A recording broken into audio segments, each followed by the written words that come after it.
liberty and justice for all. You may be seated.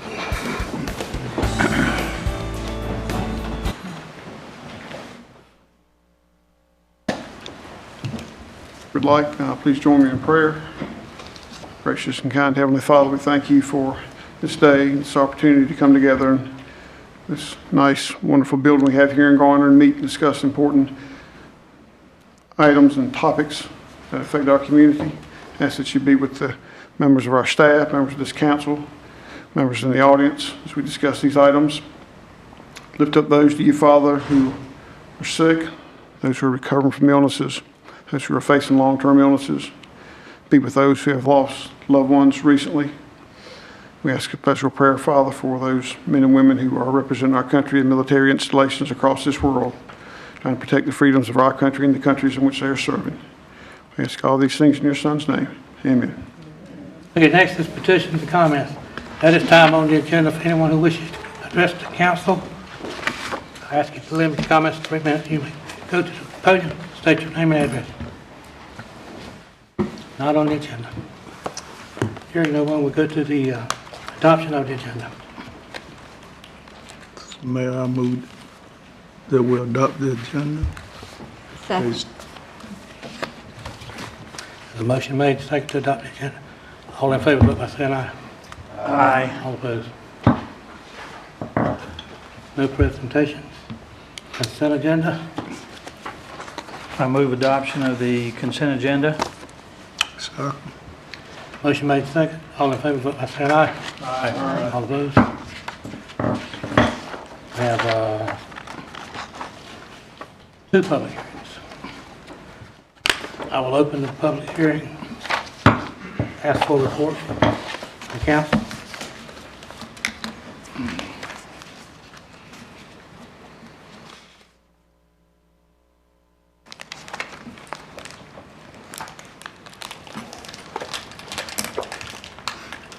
Good evening, Mr. Mayor and members of council.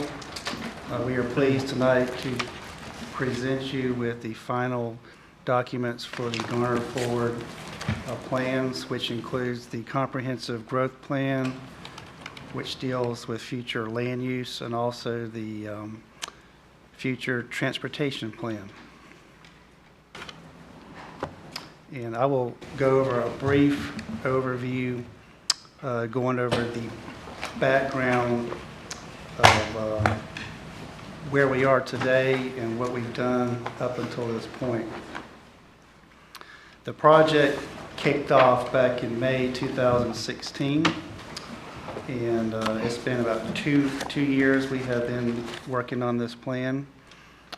We've had quite a few opportunities for public involvement. We've had 8 focus group meetings. We've had some presentations at the Chamber of Commerce. We've had 2 public surveys. We've had several open houses. One was here at Town Hall last October, and 2 were at civic groups in April of 2017. And this chart here shows the different groups that have participated in this plan. And the column on the left shows the public participation. We've also had involvement heavily by the Planning Commission. We've had several meetings and work sessions with them. We've also had the council assist us. We gave a presentation at the council retreat last year, and we've also had 2 council work sessions. And there's also been a steering committee that has played a vital role, and we had 7 working meetings with them.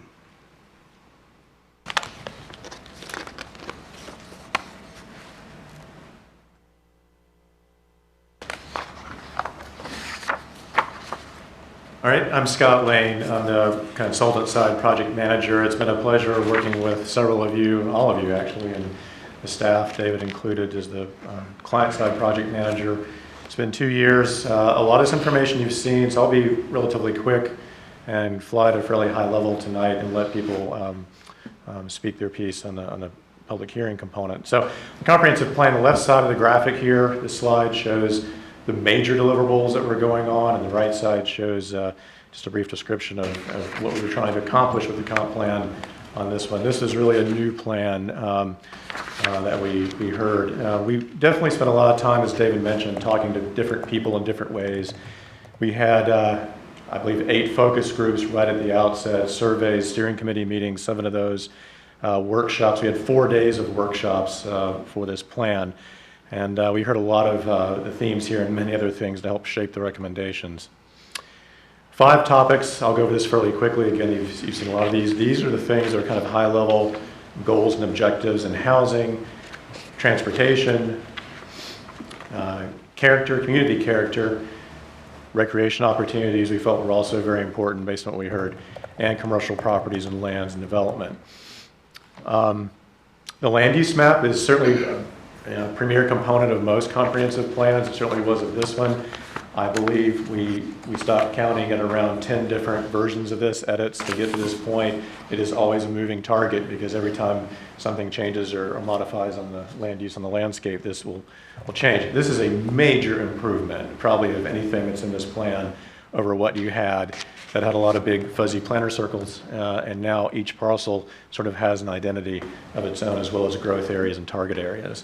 The categories themselves are changed to be modernized and more reflective of what you have in the ground and what you hope to attract. So the recommendations, certainly these graphics got the most attention, I think, of anything in the plans, for better or for worse. The one that you guys did at the end for the historic downtown was magnificent. And I want to especially talk about JJ's and that transportation plan. I think we're on auto here, or someone's encouraging me to hurry. So transportation plan, another document, totally separate document, kind of similar formats though. We wanted people to understand that these 2 plans were developed in tandem. Language map, physical recommendations, and the purpose again on the right-hand side. Corridor cross sections and 13 different policies were part of this. Heard a lot of things here about widening. We heard widening projects, connectivity was very important, and that led to some guiding principles. Visionary, achievable, considers every single mode of travel, and efficiency and reliability, very important to us here.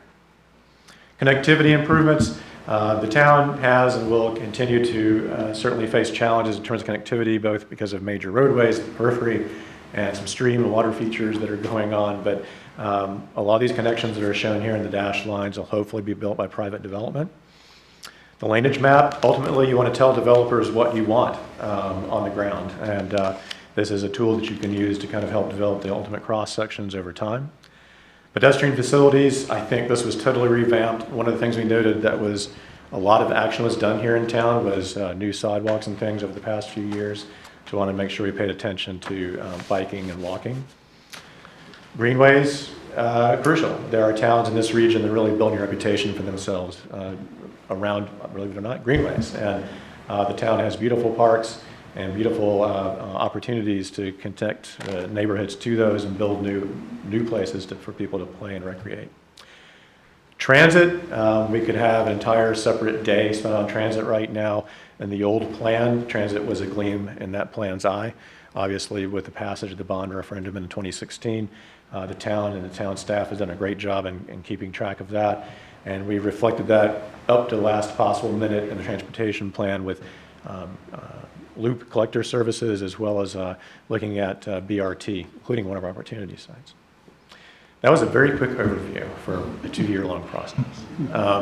But we are ready to take your questions, are very eager to listen to what anybody has to say. And thank you again for your time. We'll hear from council first, and then the public.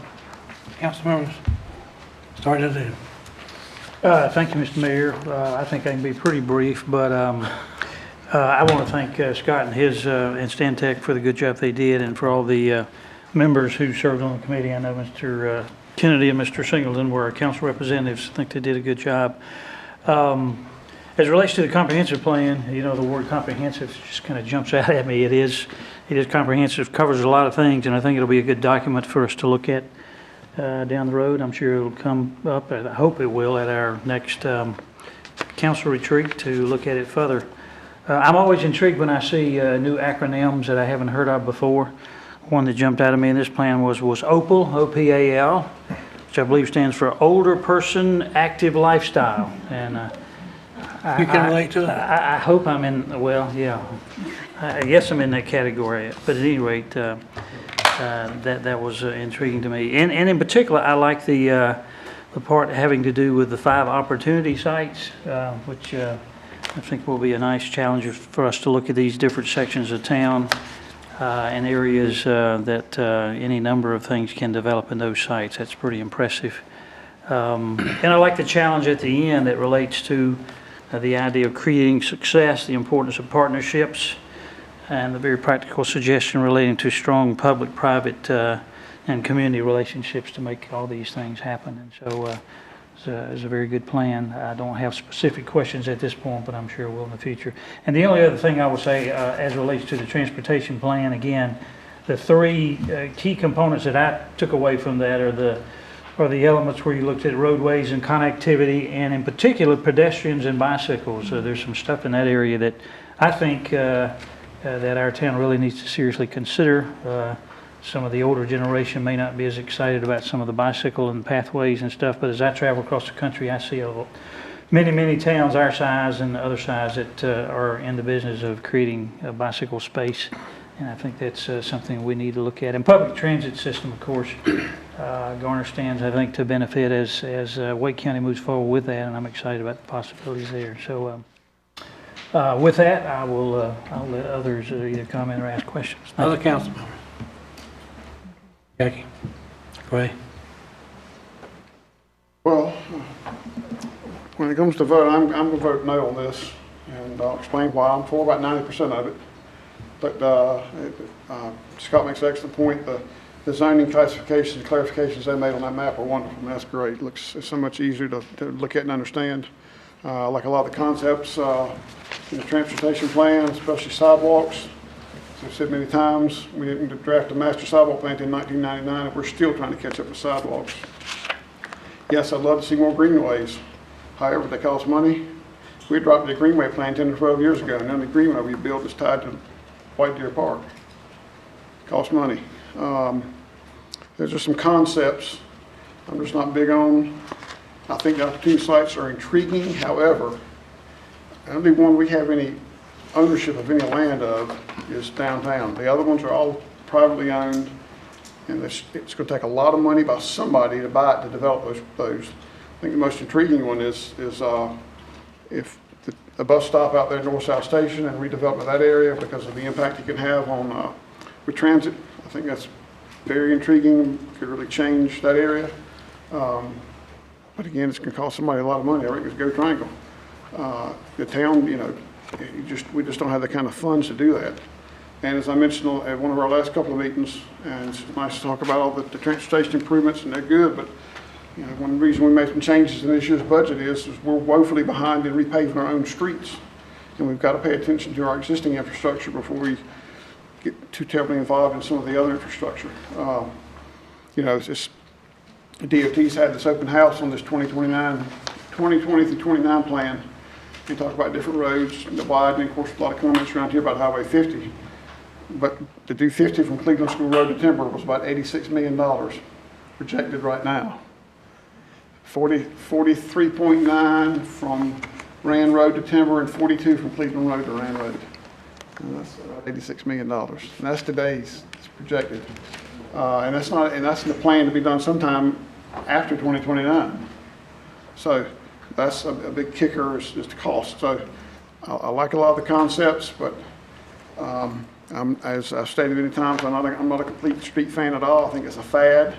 I stated at our last meeting, you weren't here, Scott, about some people I had who were planners who talked about Hillsborough Street, and although those changes are nice, they don't ride bikes on Hillsborough Street anymore because the changes made it more dangerous than it was. And I'm not against bike lanes at all. I just don't think we should give them a little strip and then narrow the pavement markings.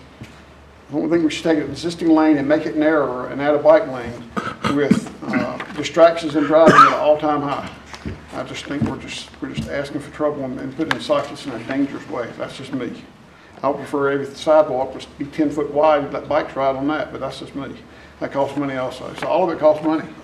All of it costs money to do everything. A lot, but again, I was with the committee, a lot of good concepts and a lot of good changes. I think you're right, y'all cleaned up a lot. Staff has worked well with people when they wanted to change the zoning classifications. Staff has done a real good job in working with people who have come forward since then and making some of those changes. So I commend staff for making those changes. But I reference that when you're in doubt, not do without, but just have some doubt about some of the concepts long-term, if that's the way to go. So, I mean, years ago, we were supposed to, everybody thought cul-de-sacs were the way to go. Now they create sprawl. So, you know, that was the way to go. 25, 30 years ago, 40 years ago, build cul-de-sacs. Now they're bad. So, anyway, that's why when I vote no, that's why I'm voting no. 2 years is a long time. I'll admit that it's hard to catch up when meetings are separated by 5 months. It's like I tend to forget what happened in the last meeting, and it requires a lot of reading and time and effort. I appreciate the fact that, Scott, you and your staff had a real strong working relationship with our staff. And I think that they were able to get some things accomplished in the planning effort that, quite frankly, go beyond comprehension. And while I might be able to read it, I probably don't. I'm not able to read everything in between the lines and the subtleties of it, and as well as the dramatics. But I think there was some good work about the land use map, some of the hearings we had, and people that gave ample time for folks to come in, and how they're interconnected. I won't try to describe,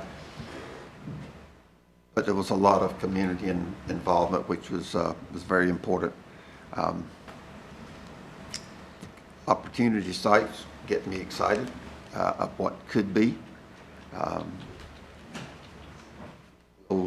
Only time will tell. And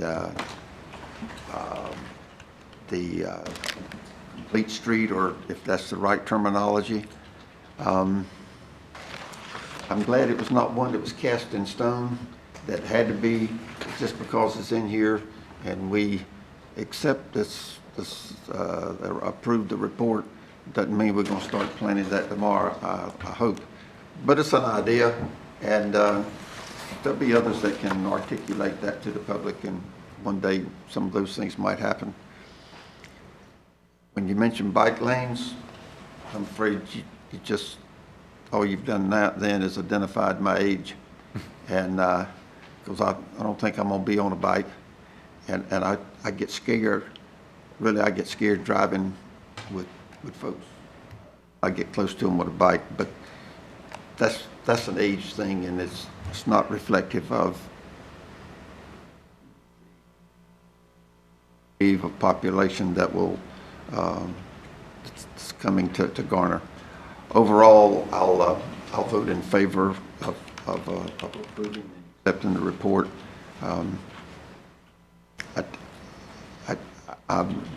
I chastise myself for not being perhaps a stronger advocate and being more aware of some of the things that were going on, but I suppose the biggest thing is that you and David and Jeff, between the staffs, you had a respective staffs. You were able to accomplish some things that all the professionals thought that needed to be done for Garner. Okay, those in the audience may speak now. Come to the podium, state your name and address. Try to limit your comments to 3 minutes.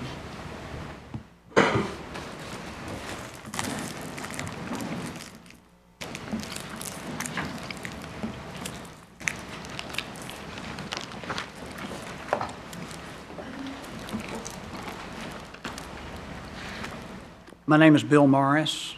I live at 1920 Old Mill Forest Drive in Raleigh.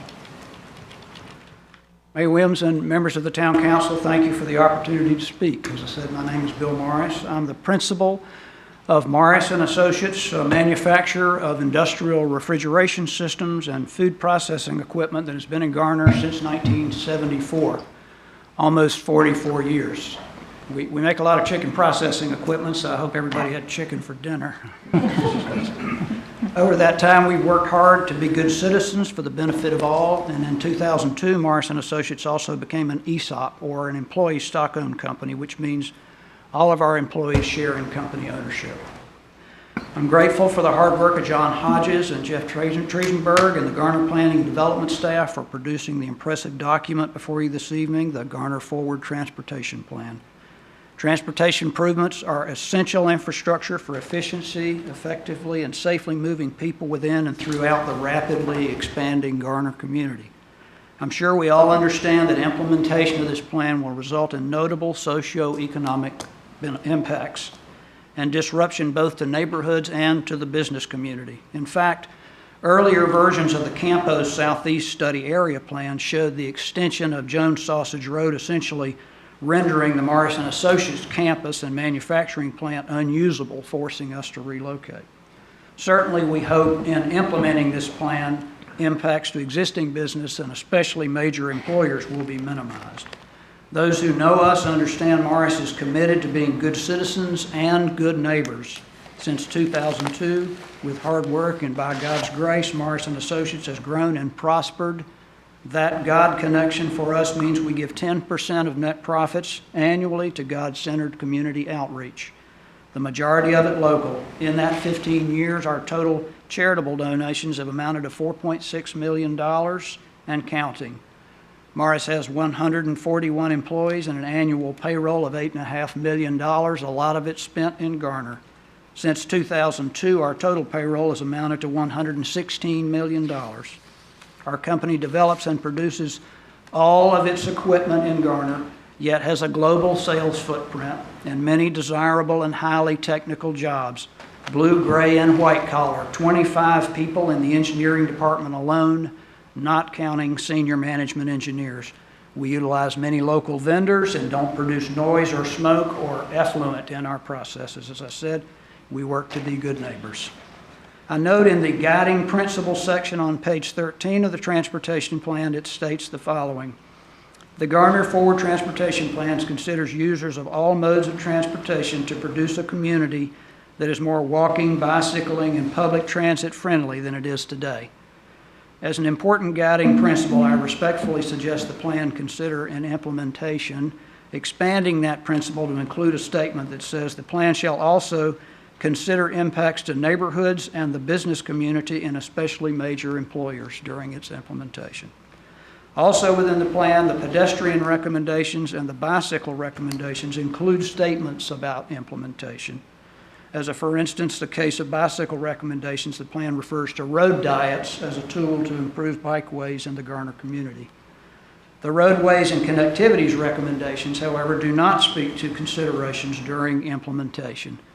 Garner has long been a community of local businesses, and hopefully there will be more and more of those. Garner's employment base and tax base will benefit from being more diverse and will fuel Garner's independence and prosperity.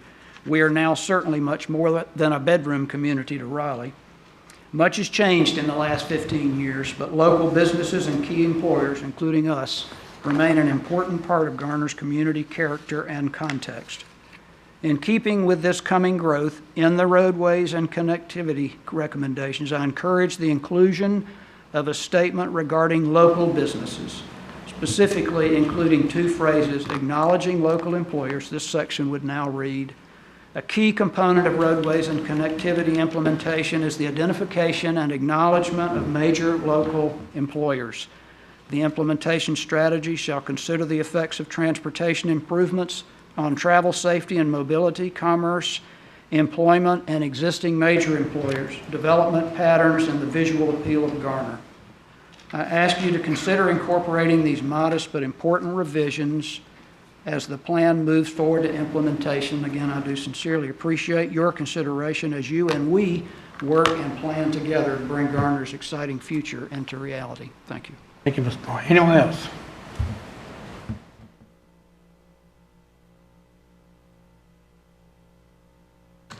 Hearing done, I'll close the public hearing. Call for a motion. Question. Okay.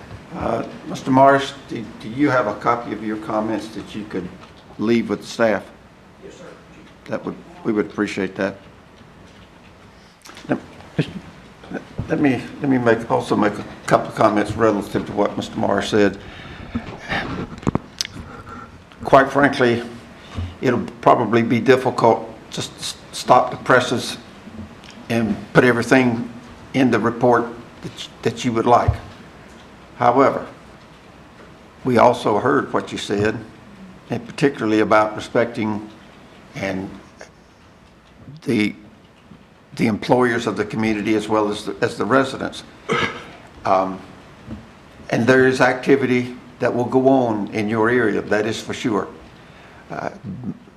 Whether your comments are in that report or not will not alter the fact that we are well aware of where you are and who you are and what you represent to this community, and we will be very mindful of the spirit and the content of what you expressed to us earlier as we move ahead. So with that said, thank you, Mr. Kennedy. Are you ready for a motion now? Yeah. I'm going to, as part of the motion, recommend that we incorporate the comments from Mr. Morris, either by way of addendum or procedure how that's best to do, or certainly footnote the report with that since the report's already been printed. But with that one amendment, I'm going to recommend that we adopt the Garner Forward Comprehensive and Transportation Plans as presented to us this evening. There's a motion, is there a second? Second. Further discussion, all in favor, vote by saying aye. Aye. All opposed. No. Madam Clerk, will you call the roll?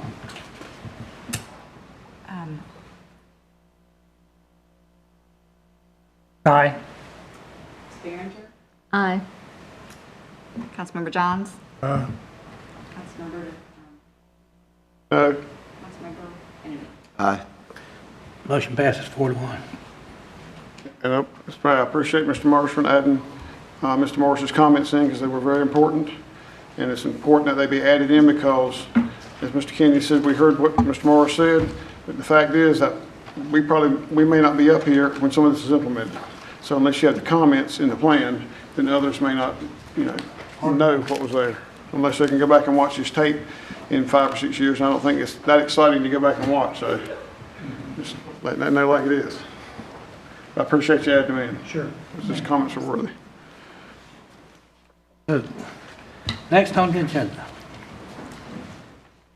is Economic Development Budget Hearing. Michael Franklin. Everyone, please stick around a while. We're only getting started.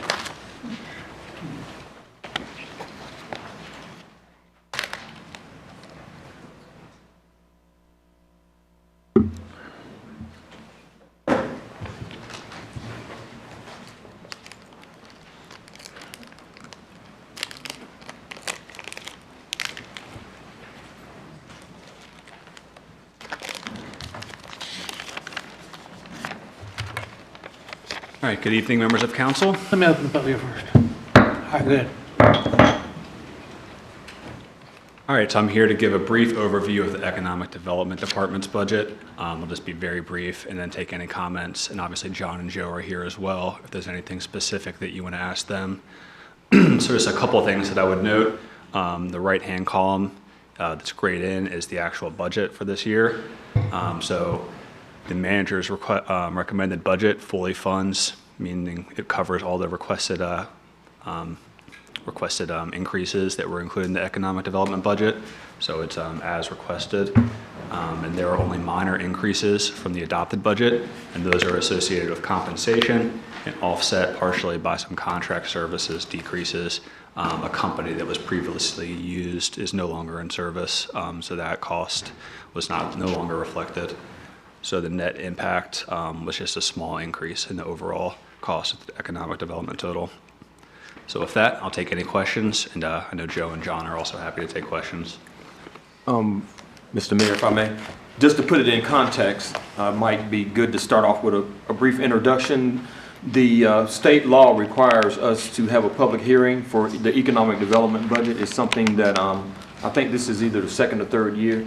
It was passed not too long ago, but they require us to reveal what's in the economic development budget as a public hearing. So just let the public know while we're doing this for just this section of the budget.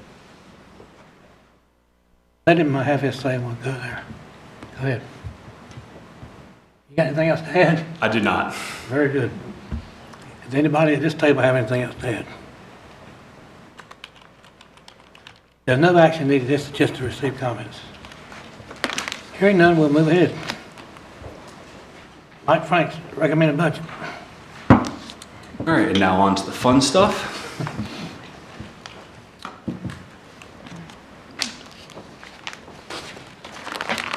All right, so this will be, I believe, the fourth time you've seen this first starter slide. So I'm going to be pretty brief tonight. We have had multiple meetings to discuss the budget, a couple public hearings, as well as a budget work session. This is just kind of to put in context what we've done thus far, the changes that I'm recommending, and then turning the floor over to you guys so you can discuss. So as I mentioned, we have had multiple different opportunities to discuss the budget beginning in May. We had a May public hearing on the 22nd. We also had a full-day budget work session where staff presented the budget to council, and we had a variety of different discussions. We also had a budget public hearing on June 4th, and here we are tonight on June 19th, where we are recommending the proposed council adoption night, and the culmination of the process would be the budget being released, the adopted budget, on August 15th. In terms of the changes that are being recommended based on those conversations, we'll start with there is a proposed increase in the vehicle tax from $15 to $30.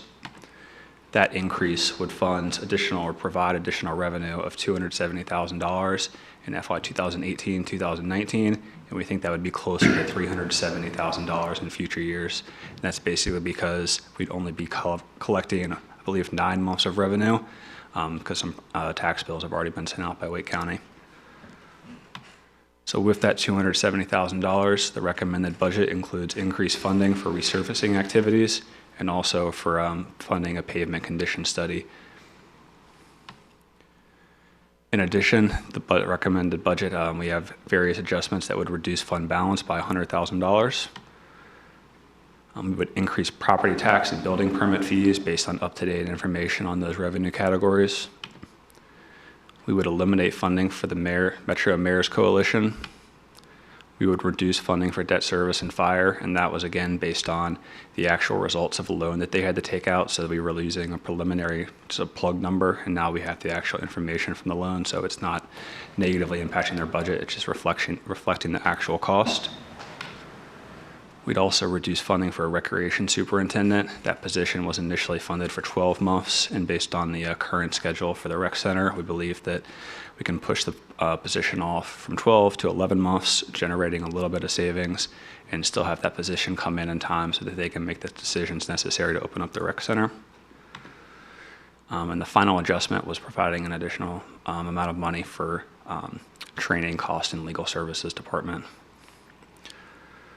So with that, unless there are any questions, those are the proposed changes, and I will turn the floor over to council to discuss.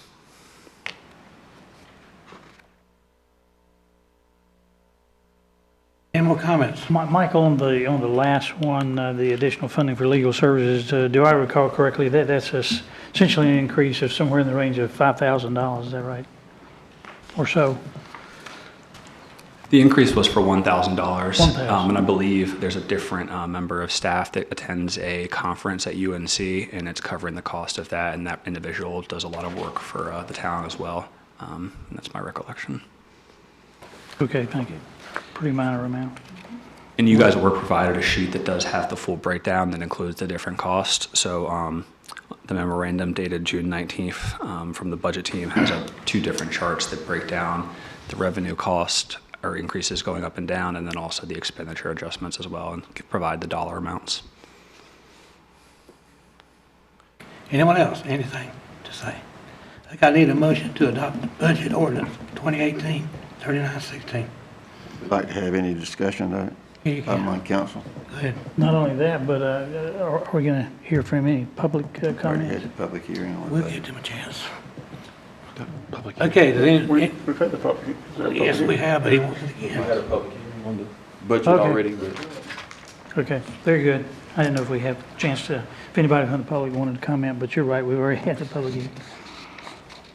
Okay. Well, I'll mention one item that's up here. The first item Michael has listed about the vehicle tax.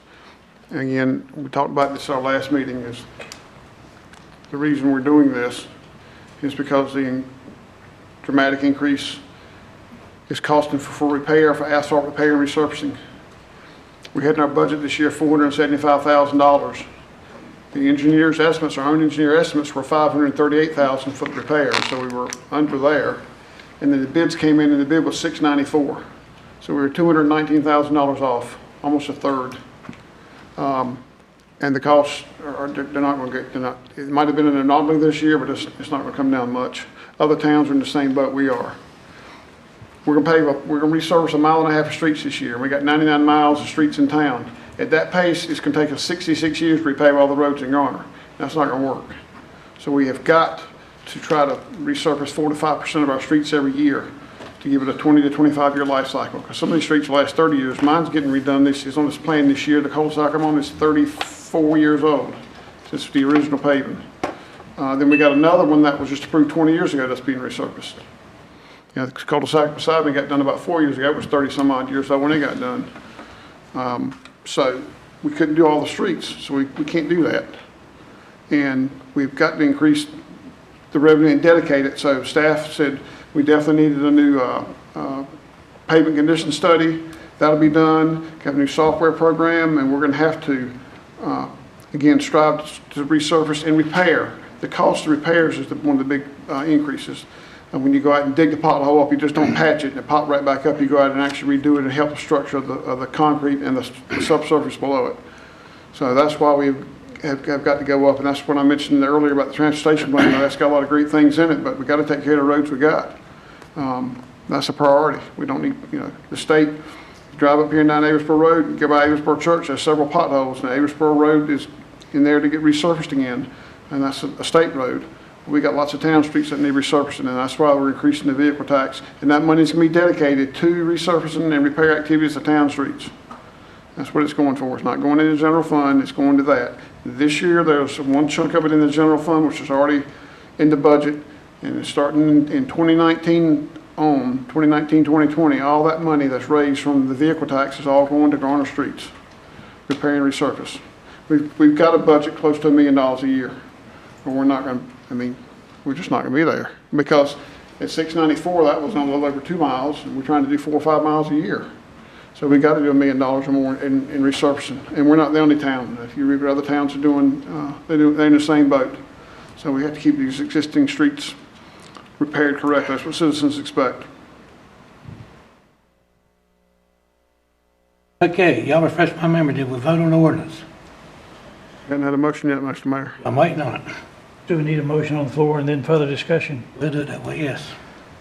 I'll be happy to move, Mr. Mayor, that we approve ordinance number 20183916, ordinance to appropriate funds to raise revenues for the fiscal year beginning July 1, 2018 and ending June 30, 2019. Second. Motion made, second. All in favor, vote by saying aye. Do we have the discussion, please? Discussion would be in order. Let's vote on the motion, then we'll have the extra conversation. I thought Mr. Kennedy wanted to say something. Okay, but go ahead. Point of order, please, then. Buddy shakes everybody up. I think the first thing I need to say is town is in good financial condition. The budget is balanced as it's required by law, albeit it's balanced with $900,000 of use of fund balance. All of council knows the concerns, the questions are raised at our budget workshop about the use of fund balance, and it's been the continued use of fund balance for several years. We've had at least 4 budgets in a row that have used it. We've adopted it that if you sum those up, it'd be in the range of 3 to 4 million of use of fund balance.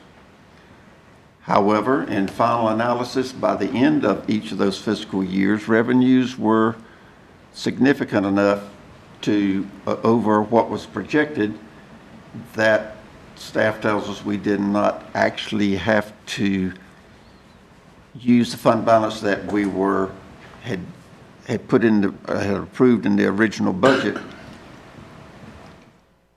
But still, we invested or otherwise spent between $3 and $4 million, and the fund balance would be greater if we had not. I'm not against making investments in the use of tax dollars. I'm more about perhaps a little bit of policy and process. The record's going to show for those that look that we've had consistent and continued use of the fund balance as a strategy to balance the budgets.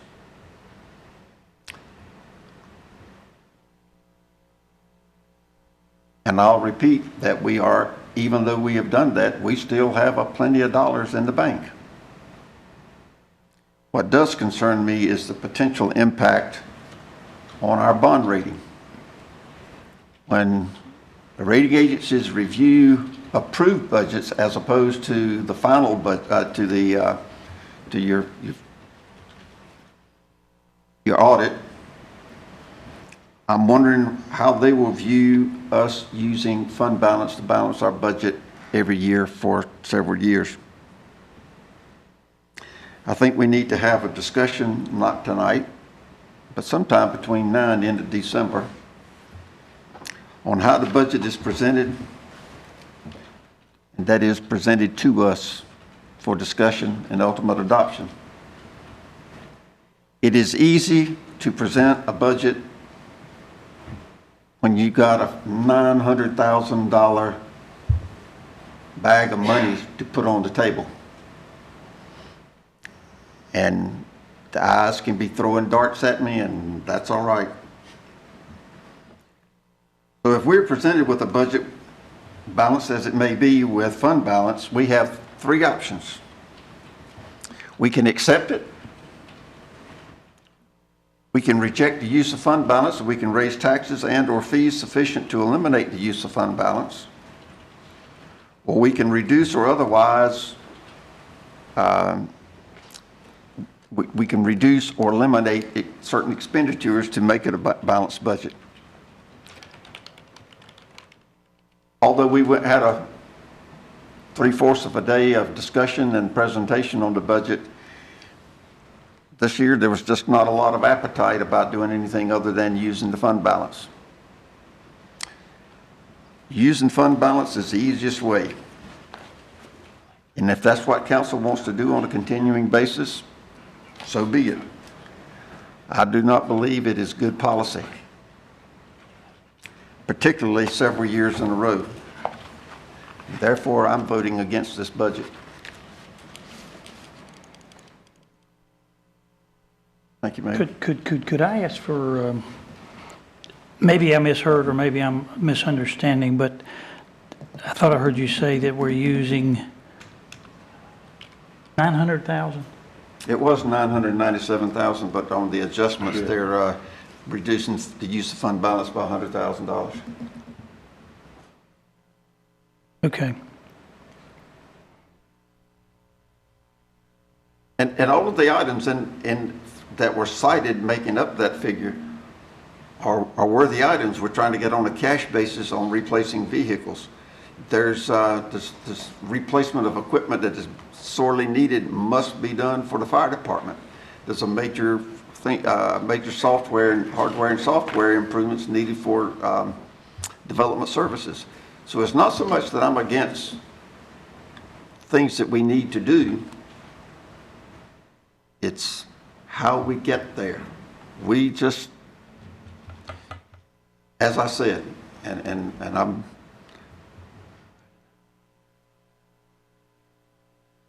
we were taking the easy way out, and I think the citizens deserve a more rigorous approach to considering the alternatives of what can we do other than just reach in the kitty and pull it out? Although we've got the dollars and they can be spent, and they're spent on good items. This is not throwing it away, let me tell you that.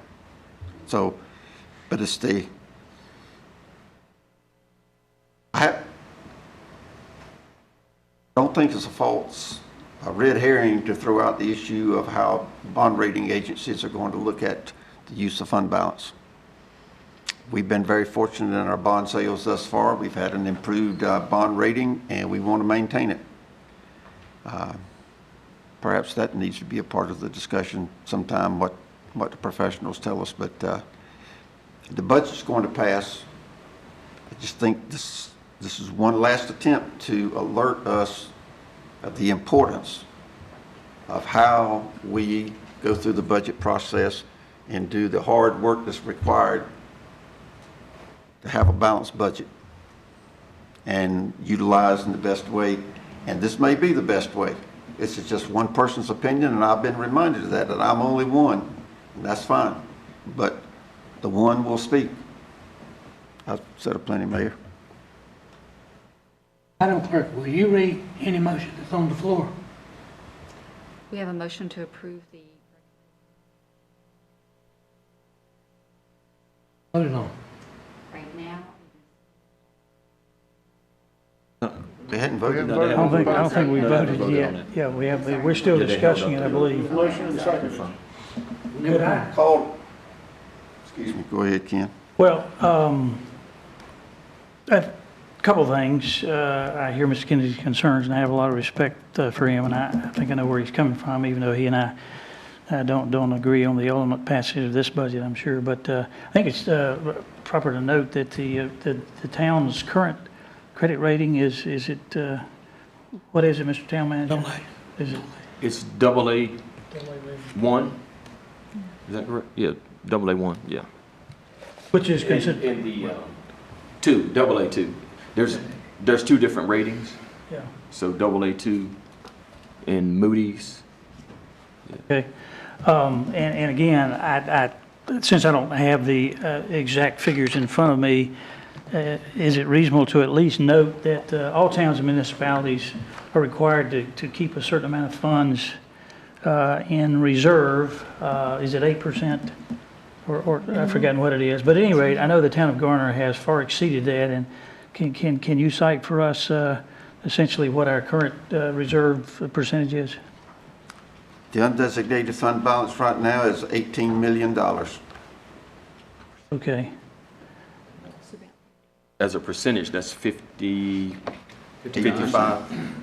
right at Yeah, I was looking for 55%. the percent, 55%, yeah.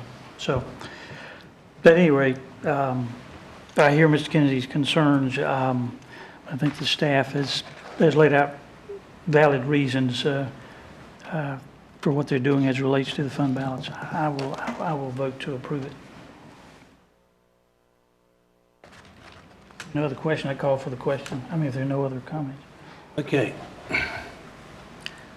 Just to clarify, I mean, I guess, just to clarify real quick on the bond rating, we're second, we have the second highest rating from the top rating, AAA.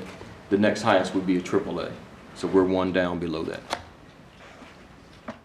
Okay, the motion's been called for. All in favor of the motion, vote by saying aye. Aye. All opposed? No? Madam Clerk, call the roll. Mayor Pro Tem Marshburn. Aye. Councilmember Behringer. Aye. Councilmember Johns. Aye. Councilmember Kennedy. No? Councilmember Singleton. Aye. Motion passes 3-2. 4-1. Hell, I can't even count tonight.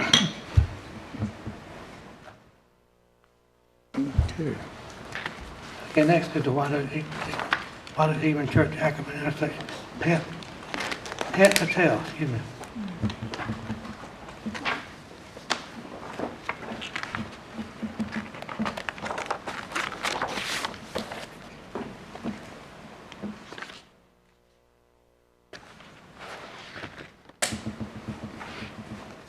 Good evening, Mr. Mayor and council members. My name is Het Patel, Senior Planner for Transportation and Land Use. I'm here in front of you to present on the White Oak Hebron Church Ackerman intersection improvements project. I'm going to do this a little bit quicker on the first couple slides that you guys have seen before as we've presented to you multiple times. The project limits are on White Oak Road from Bryan Road to Battlefield Drive, Hebron Church from White Oak Road to Clifford Road, and Ackerman Road from Hebron Church Road to Bryan Road. The need for the study was the opening of the 2 schools in the area, as well as some of the additional residential development that's coming in along Ackerman Road, and in general, the increased traffic that's coming into that intersection. So we've approached this project in 2 phases. We're currently in the first phase, which will end with the environmental documentation on a preferred alternative, which we're hoping to get to tonight. And then the second phase would be the final design for the preferred alternative that gets applied to the capital area MPO locally administered projects program for right-of-way and construction funding. In phase 1, just a highlight of some of the activities we have completed to date. We had a shortlisted alternatives that went to the stakeholder meeting on April 16th. The council work session on the 24th reviewed those 4 shortlisted alternatives. Since then, we've met with NCDOT and Campo staff, kind of refined those alternatives based on their comments, and then had a public meeting on the 2 alternatives. There's a summary report that has been shared with you that talks about the 2 alternatives, as well as some of the public comments we've received on the 2 alternatives, and I'm here today to talk about selecting a preferred alternative. So just a brief overview, we started with 8 alternatives, looking from short-term to long-term solutions, and shortlisted to 4 that were reviewed by a small group of stakeholders and yourselves, which were narrowed down to the 2 alternatives, which includes the alternative 3, partial dual lane roundabout, and alternative 7, realignment of Hebron Church. Those 2 alternatives, after the council work session, were taken to a public open house meeting to receive comments from the general public. Just a quick overview of the 2 alternatives. The partial dual lane roundabout basically is a 170-foot diameter 4-leg roundabout. It wouldn't include a future Ackerman Road extension. Operationally, it is at a level of service of A in the AM peak and B in the PM peak. A cost of about $1.29 million, not including the right-of-way needs. And some of the issues include utility relocation. It would be one of the first dual lane roundabouts entries in the area, and some of the signing and marking concerns. The alternative 7, realignment of Hebron Church, is basically separating the 2 intersections and realigning Hebron Church to intersect at White Oak, opposite maybe a potential future Timber Drive East extension. It would be basically constructing a new 2-lane roadway through some existing residential properties. The level of service for this one in the AM, it's for the White Oak Hebron intersection, AM level of service is C and PM level of service is C. And for the White Oak Ackerman intersections, the AM service would be C and a PM service would be B.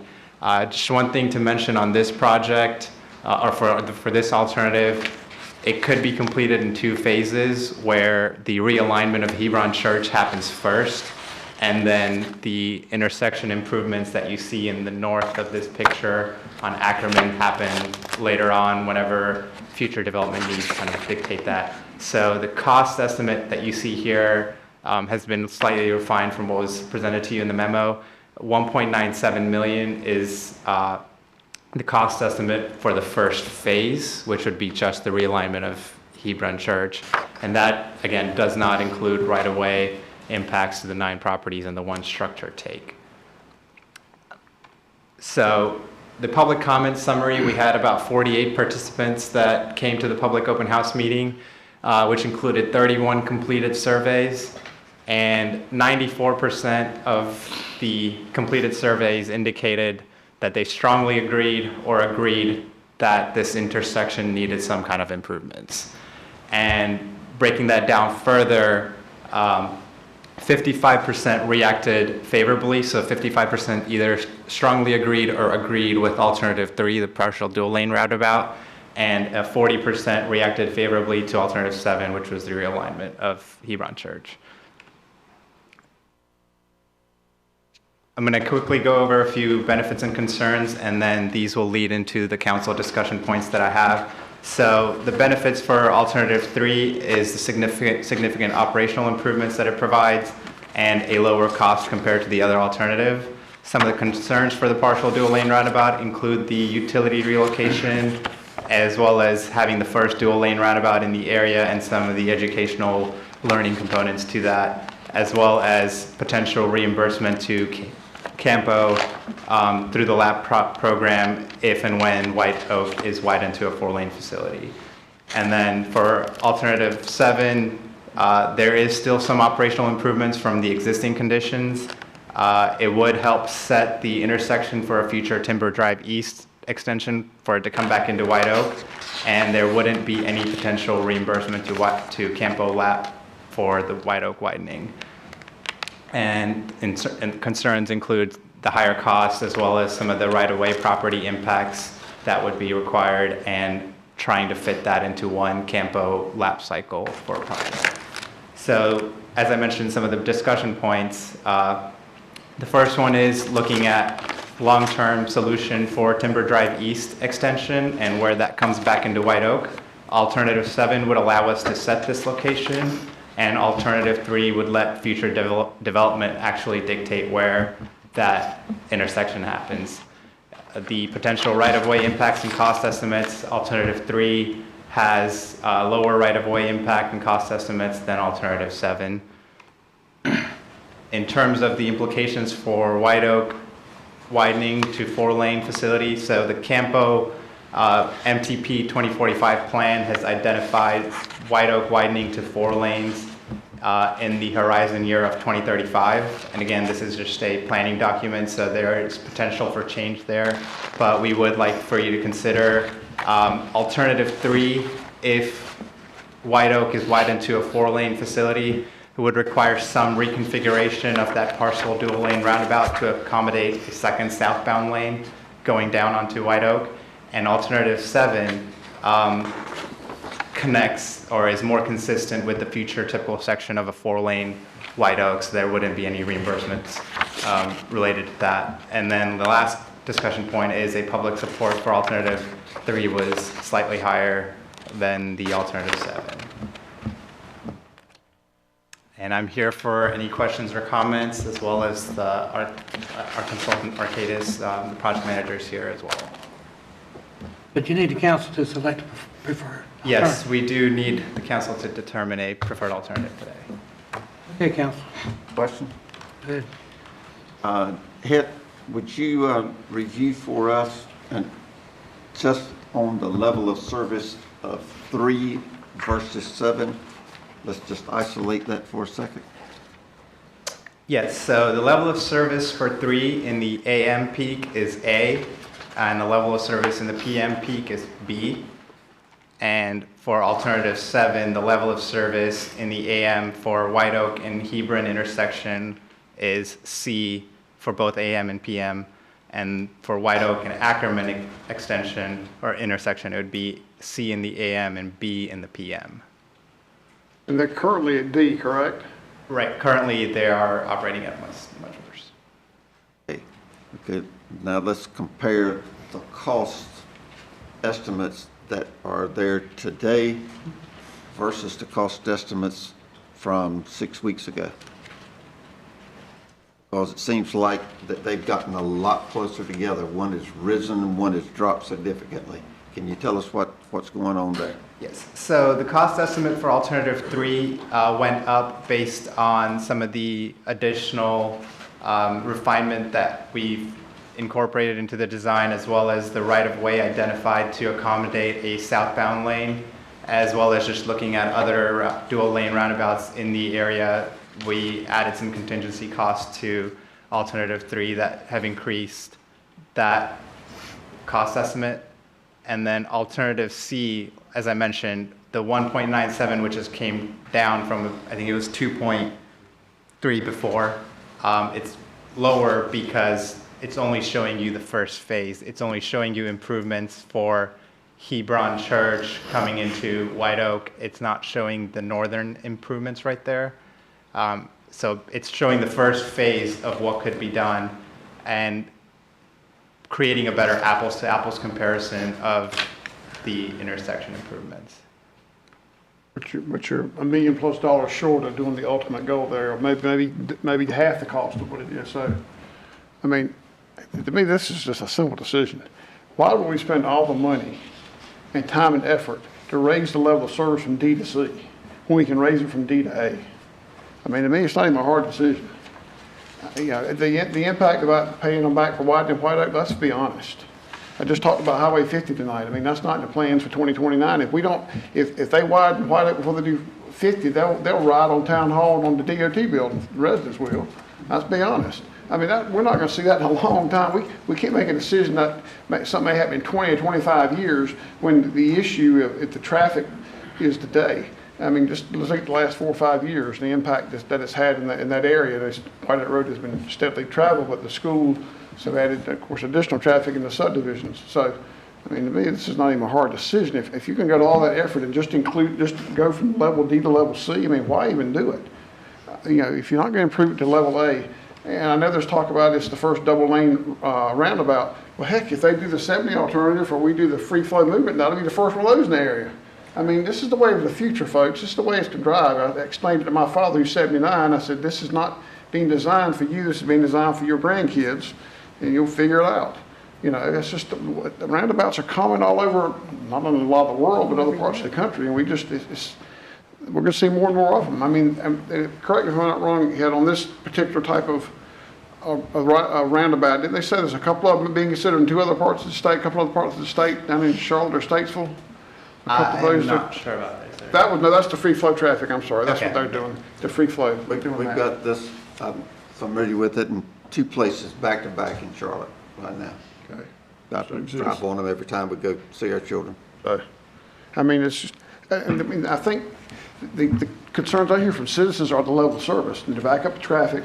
And it's just, we know the intersection now is just really, it's just a boondoggle of what it is. And you know, the goal here is to increase the level of service.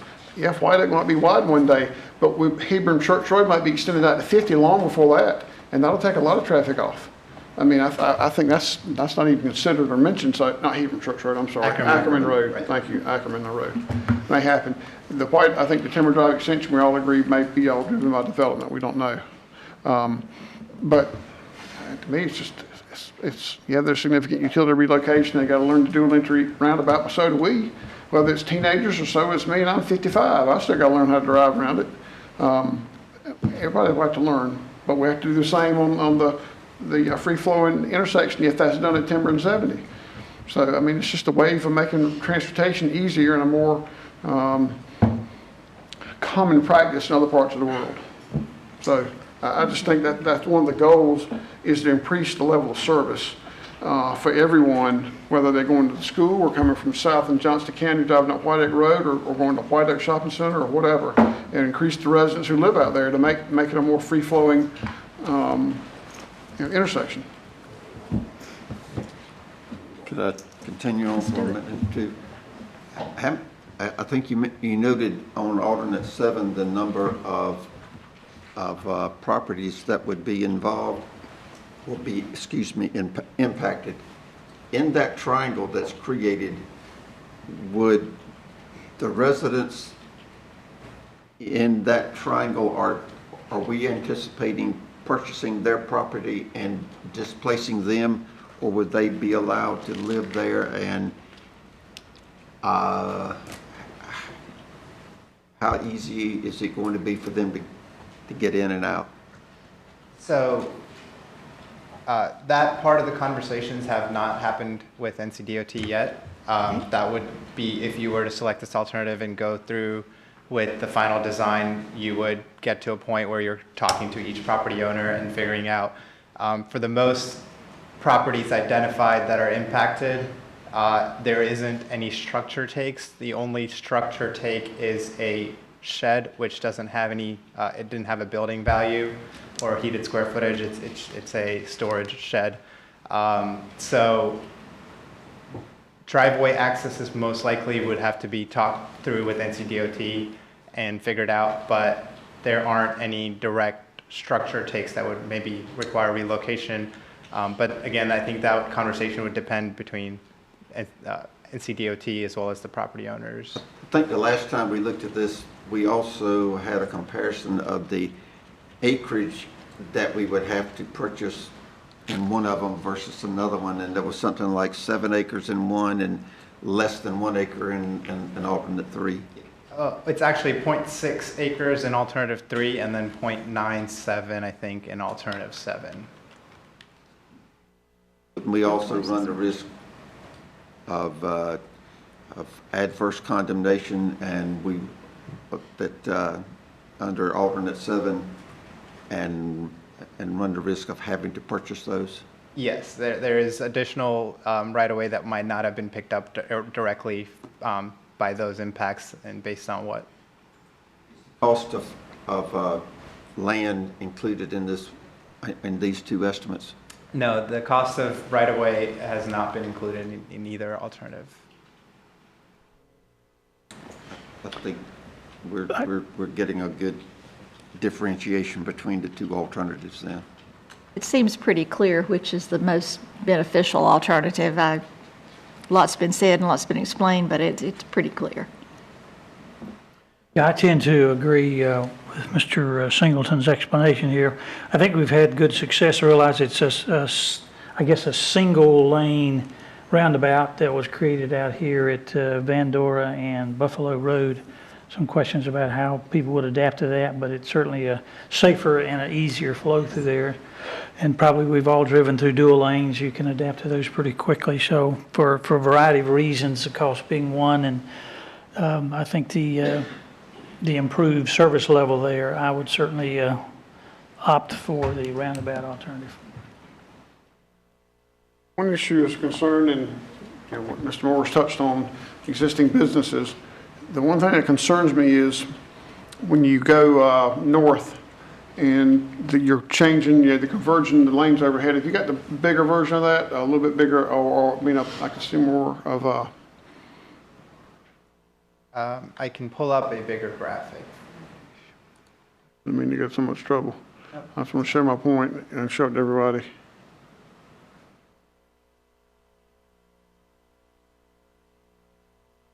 Yeah, the lane, the 2 lanes coming together, you're merging into one right at the driveway into the entrance to an existing business, which will back up traffic.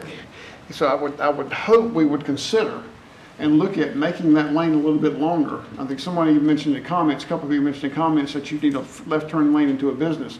If you merge the traffic there and people are going to turn left, and they were stopping the traffic, so we're not helping ourselves. I think that travel lane should go a little further, so you have an existing business there that people use. Again, it's in the comments, because if you have them merge right where the driveway to the business is, and people turn left, then you're backing up traffic. I just think that, to me, it's should be included, that should be extended a little bit further, because it's right there as it merges. It's just I think that needs to be considered. Definitely. You two, which alternative? 3. Yeah, I favor the roundabout alternative. Make a motion, we accept the alternate 3 as the recommended alternative. Second. Motion and second. Further discussion. All in favor, vote by saying aye. Aye. All opposed. Sorry, I should have done this a second ago. I have a simulation for alternative 3 that I wanted to share with you guys as well. It just shows how alternative 3 would function. As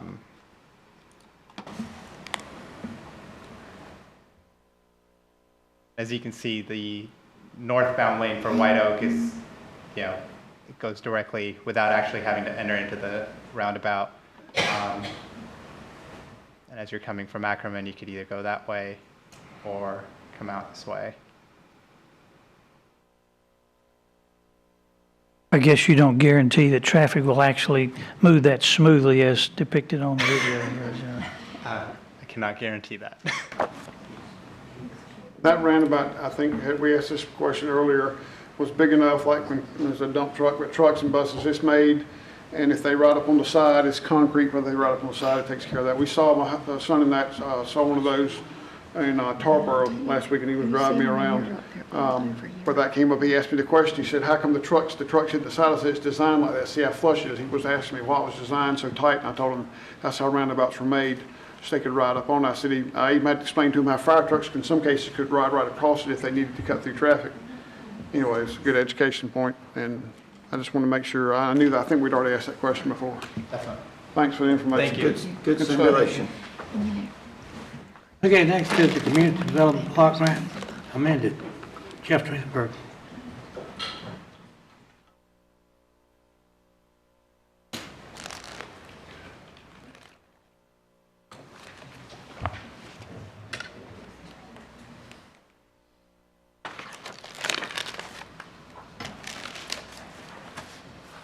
Good evening, Mr. Mayor, members of the council.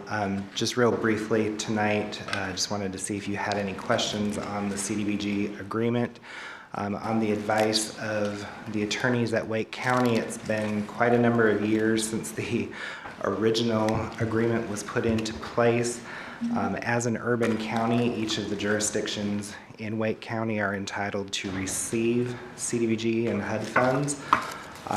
However, if we each got our own little pot, it wouldn't amount to a whole lot. So back in the day, all the member jurisdictions agreed to kind of pool their resources so that bigger projects could be achieved throughout the county on a year-by-year basis. In years past, each year it's been automatically renewed.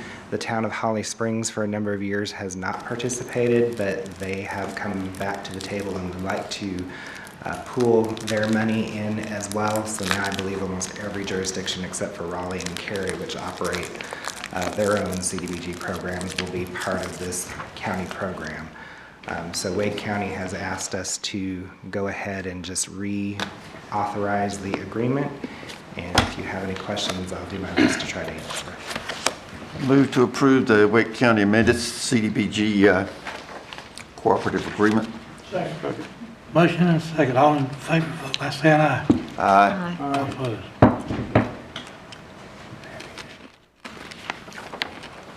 Ken Marshman, committee report, HR. Thank you, Mr. Mayor.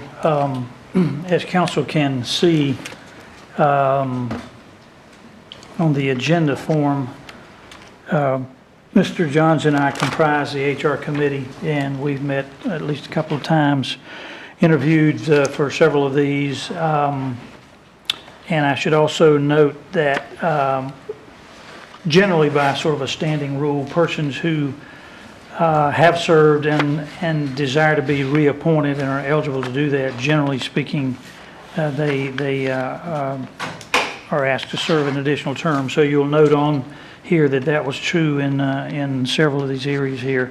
I'll be happy to read the names of the folks, or if the clerk needs me to do that. Otherwise, I would recommend that the council approve the recommendation from the HR committee that these persons, these citizens, be appointed to serve on these various committees. Do I need to read those, Madam Clerk? Okay. Be able to try to answer any questions if you have them.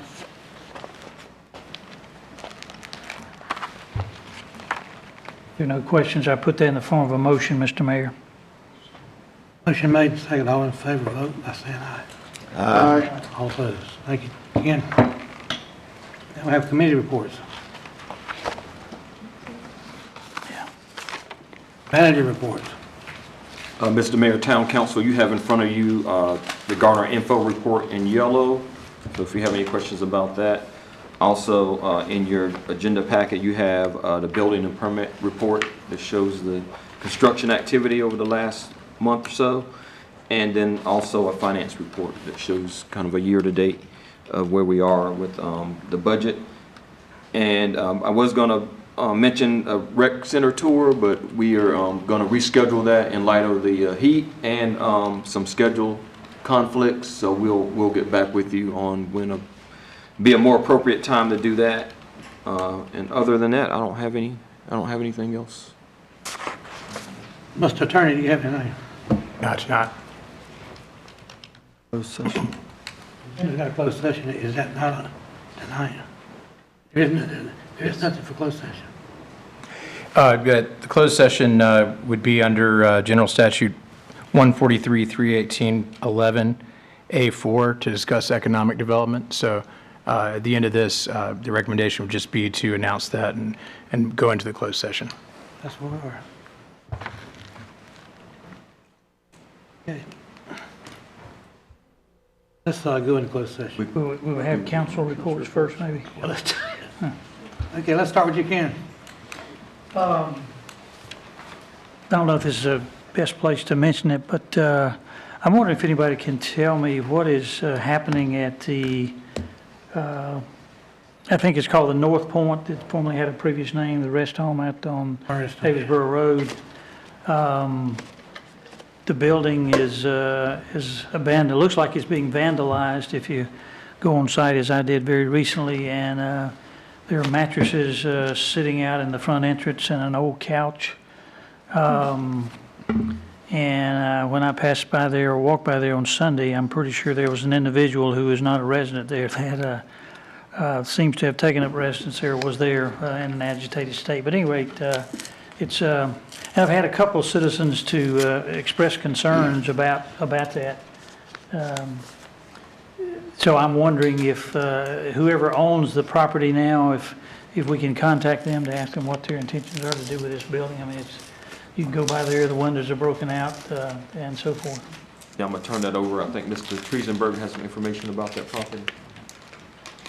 So we can certainly convey those concerns to the property owner. They are actually in the process. I believe we finally got our first round of submittal for a new site plan.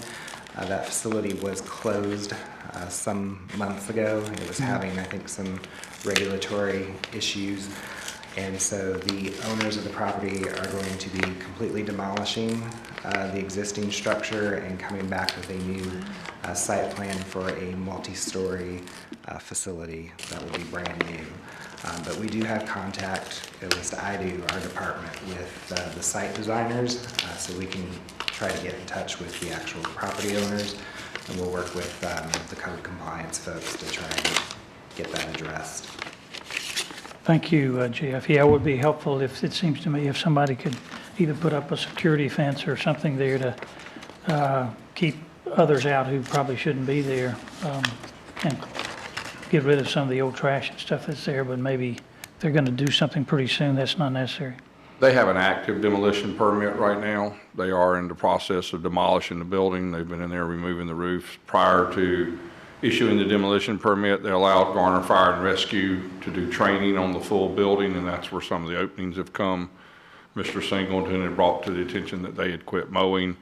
The owners didn't realize their mowing contractor just left. Since then, they've been mowing the park from the old retention pond to the road and keeping it mowed. But they are in the process. They're currently doing asbestos abatement, and then at that point, they'll finish raising the rest of the building. So they're sort of removing junk and debris as they go. So it's an active demolition site, is from our point right now. Okay, that's good to know. I wasn't sure of that. Thank you. That's all I have, Mr. Mayor. Kathy. Yes, sir, a couple of questions.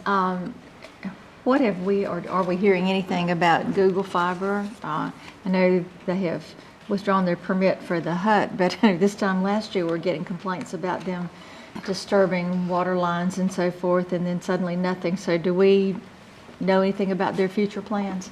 I have not heard from them, and it's probably been at least a year. The last I heard was that they were looking at maybe some other alternatives besides putting fiber in the ground. But I think the market changed. I believe, you know, the installation in other communities maybe didn't go as smooth as they had hoped it would. So they had some issues coming out of that. They told me last time I spoke to them that they were going to serve the communities they promised, but it's gone silent in over a year, so I have no idea. Well, I'm not going to really say what my personal opinion is, but I wouldn't really wait on it too hard. There are other entities that are putting fiber in this market and in other ways, so I think the market just rapidly changed from the time they made the announcement to now. And do we have an update, an update on the sidewalks or greenways or whatever from the Lakemore area to White Deer and Buffalo Road? I know Lake Benson Park. I know we had, I believe, some consulting firm is working on some plans. They're still working on it, and I know Mr. Roy Lance, when he returns, they will be having a meeting going over some of the alternatives, but they are steadily working on it. We don't have a actual, I guess, a plan or a timetable of when the greenway would be put in the ground. That's going to take some assessment and looking at the cost and the route, but I mean, they're currently working on looking at route alternatives. And So within the next, I guess, month or so. Next month or so, okay, because this is something we've been talking about for 5 years or more, and we're getting questions from citizens who want to know where we are and what might happen. So I'd like to get some information about that as soon as we can. And one more quick thing, in walking on Garner Road some last week and this week, I noticed lots and lots of trash again out there. Do we have a routine for checking streets on a regular basis for debris and trash, or is it on a complaint basis? It depends on whether it's on our mowing route. I mean, if it's on the mowing route, they collect litter before they mow those stretches. Okay. Last weekend, it looked like somebody had a free-for-all up and down Garner Road. We found something well, I know like 30 lottery tickets along the road. I saw them over the last day or two mowing that stretch of road, so hopefully they picked up litter before they cut the grass. So it follows the mowing schedule? For the most part, Okay. unless there's a complaint that there's an abundance of litter in between the mowing schedule. Okay. All right, thank you. That's all. Jackie. A couple meetings back, I brought up about Smith Drive and New Rand Road, and we realized that New Rand Road is a state-maintained road, and I noticed the weekend that someone had come and put some gravel and cement or something in the road. The road actually need an extra pipe widen it to make the turn. Yeah, I don't know all the particulars on that, but I know that Mr. Rurlance and Mr. Jones with Public Works Department, they did go out and take a look at that section and did determine that it would need pipe or some extra work, but I don't know exactly what the status is, but I'll follow up on that. I don't know if anybody else knows anything about that situation that's here, but they did go out and look at that. Okay, that's it. Thank you. Right. Mayor, I'll mention, I talked to Mr. Beasley tonight. We talked about complaints. Inspections get, tall grass complaints are pretty high right now, and I appreciate the work they do on that. Mr. Marshall brought up the former rest home down Eversboro Road, and I've turned that one in. Of course, I turned a lot of them in. But Mr. Beasley and his group work on it as best they can, and I tried to address them, so I appreciate that work.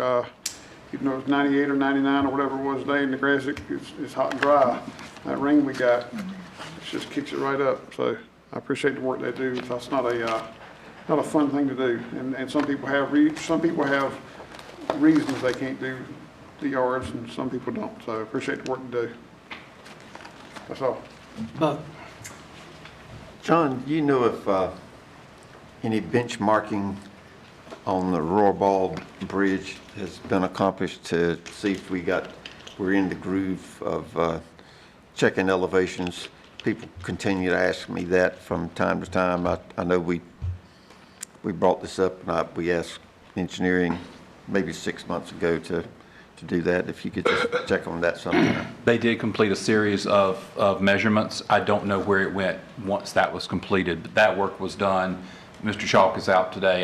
He'll be back tomorrow, so we'll get you an update on that. Well, you've got they've got it started, so they've got it in essence set a benchmark and benchmarked the elevation. So now we'll have something to compare to. Yes, sir. And John, am I correct in saying that they believe the movements in the road and not the bridge? Is that? Well, we'll find out. Part of the assessment, or is that? That was a part of an initial findings. Yes, I think we'd probably like to see some time pass to validate or corroborate that. That's what DOT told us 2 or 3 years ago, that the road apparently heaved and the bridge remained still. I don't know if the problem's with the bridge or the road, Mr. Kennedy, but yeah, there's a lot of movement in vehicles when they go across that bump there. Yeah, I think the problems It's with disconcerting, to DOT say the staff. least. That's all I had. Rodney, do you have anything on the status of moving the depot? Anything? Oh, no, that will be coming up, I guess, in a month or so, or, well, maybe less than that, but no, I don't have an update on that yet. Okay, we're ready to go to closed session. We go into closed session per the site that Mr. Anderson previously gave us, 143, 318, 11A4, to discuss economic development. Motion made, second, all in favor, vote by saying aye. All opposed.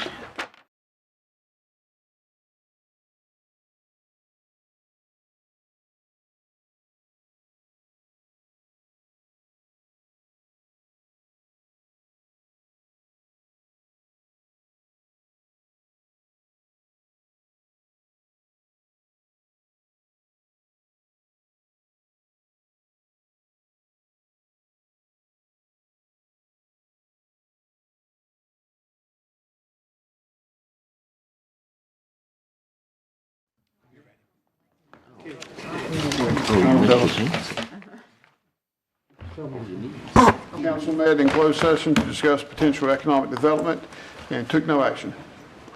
Mr. Mayor, I move we adjourn. Motion to adjourn, all in favor? Aye.